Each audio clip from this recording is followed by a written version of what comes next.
കനത്ത നഷ്ടത്തിനിടയിലും പൊതുമേഖലാ കശുവണ്ടി ഫാക്ടറികളിൽ കൂടുതൽ തൊഴിലാളികളെ നിയമിച്ച് കാപെക്സ്.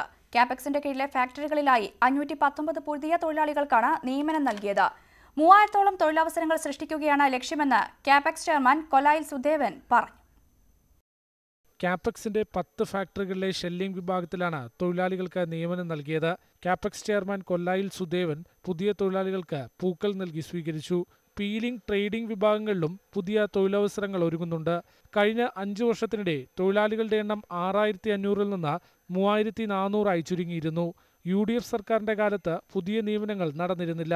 LDF ഗവൺമെന്റിന്റെ ഇച്ഛാശക്തിയോടുകൂടിയുള്ള നിലപാടിന്റെ ഭാഗമായി PCKയിൽ നിന്നും നാടൻ തോട്ടണ്ടി സംഭരിക്കാനും നാടൻ തോട്ടണ്ടി ഉപയോഗിച്ച് തൊഴിലാളികൾക്ക് തൊഴിൽ കൊടുക്കുന്ന ഒരു പുതിയ സംരംഭത്തിലേക്കാണ് കാപെക്സും കാർഷിക കോർപ്പറേഷനും മുന്നോട്ട് വന്നിട്ടുള്ളത്.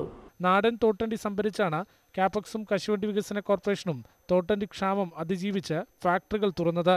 വിദേശ തോട്ടണ്ടി ലഭിച്ചു തുടങ്ങുന്ന മുറയ്ക്ക് കൂടുതൽ തൊഴിലാളികളെ നിയമിക്കാനാണ് കശുവണ്ടി വികസന കോർപ്പറേഷനും ലക്ഷ്യമിടുന്നത്. ന്യൂസ് 18 കൊല്ലം.